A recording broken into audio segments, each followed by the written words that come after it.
Hello everyone, welcome to Naira study hub. आप सब कैसे हैं? आई होप कि आप सभी बहुत अच्छे होंगे और अपनी स्टडी को भी बहुत ही अच्छे से कर रहे होंगे। तो फ्रेंड्स, आज का जो ये वीडियो हो जाता है तो इसमें हम किस बात पर डिस्कस करेंगे, तो सबसे पहले इस पर बात कर लेते हैं। और उससे पहले आप सभी लोगों को नए साल की बहुत बहुत शुभकामनाएं।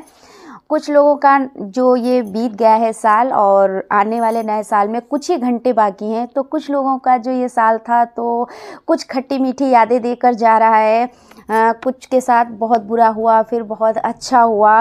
किसी ने ज़ख्म दिए तो किसी ने मरहम रखा, और कुछ पुराने लोग बिछड़े, कुछ नए लोग मिले। इस तरह से ये साल खट्टी मीठी यादों के साथ ही ख़त्म हो रहा है और नया साल स्टार्ट होने वाला है। तो भाई आप सभी लोग प्रण लें कि हमें इस साल में जो चीज़ हमने सोची है वो चीज़ें हों, क्योंकि यहाँ पे हम लोग प्रण तो ले लेते हैं और उसके बाद कुछ चीज़ों को याद रखते हैं, कुछ चीज़ों को भूल जाते हैं। तो हमें भूलना कुछ नहीं है और अपने एम को हमें क्या करना है, एम पर हमें फोकस करना है और कुछ कर दिखाना है।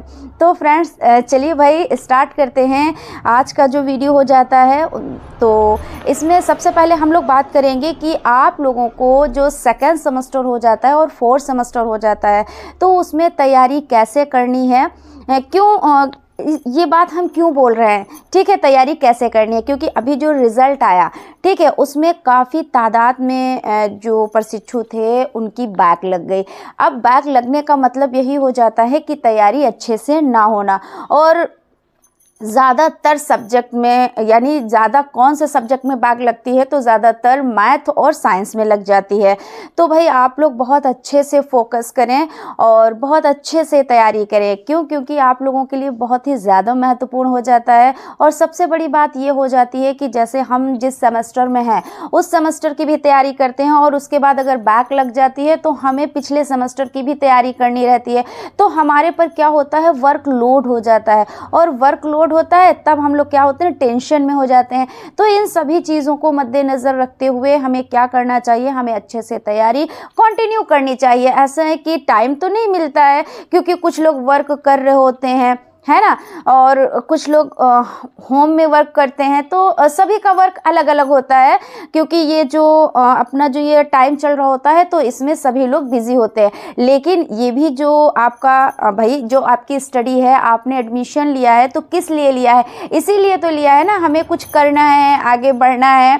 तो भाई इसके लिए तो आपको टाइम निकालना रहेगा। वो भी टाइम कैसे निकालना रहेगा, जो अपने ही टाइम से टाइम निकालना रहेगा। ये नहीं कि आपको कोई टाइम दे देगा कि हाँ जाओ तुम कर लो जाके, ऐसा तो ऐसा नहीं। हमें अपने आप से ही खुद से अपना जो टाइम मिलता है उसी में हमें सभी चीज़ों को करना है, ठीक है। तो ये चीज़ तो यहाँ पे ये हो गई कि आपको तैयारी करनी है। दूसरी बात भाई, आप लोग चैनल से ज़रूर जुड़ें और यहाँ पे आपको सभी चीज़ें फ्री में मिलती है। फ्री क्लासेस मिलते हैं और फ्री पीडीएफ नोट्स मिलते हैं। और नोट्स के लिए आपको टेलीग्राम चैनल को ज्वाइन करना रहेगा, वहाँ पे आपको हर एक अपडेट मिलती रहती है। और अगर आप लोग जुड़े हुए हैं चैनल से, आपने सब्सक्राइब कर रखा है, तो आप देखते होंगे कि आपको रोज़ की ताज़ा खबरें भी मिलती हैं कि डीएलएड में क्या चीज़ें चल रही हैं, क्या होने वाला है, ये सभी चीज़ें। तो इसलिए भाई सब्सक्राइब तो एक बनता ही बनता है, यानी सब्सक्राइब तो आपको करना ही रहेगा।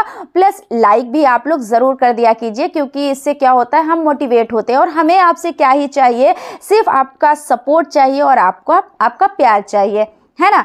तो यहाँ पे ये चीज़ हो जाती है। बाकी आप लोगों के क्लासेस अब कंटिन्यू होंगे भाई। 2026 आने वाला है और आप लोगों के एग्ज़ाम देखिए वही मार्च से अप्रैल तक एग्ज़ाम भी होने की संभावनाएं बन रही हैं। तो बहुत ज़्यादा टाइम नहीं बचा है। जिस हिसाब से सब्जेक्ट है उस हिसाब से कुछ भी टाइम नहीं है, क्योंकि आपका देखिए मैथ हो जाता है, साइंस हो जाता है, और अब आपका इंग्लिश भी एक सब्जेक्ट रहेगा। तो ये सभी चीज़ों को ध्यान में रखते हुए आपको बहुत ही अच्छे से तैयारी करनी है। तो फ्रेंड्स, हम लोग भाई मिलेंगे क्लास में। तब तक भाई आप लोग अपना ख्याल रखें और स्टडी को कंटिन्यू करें। Thank you.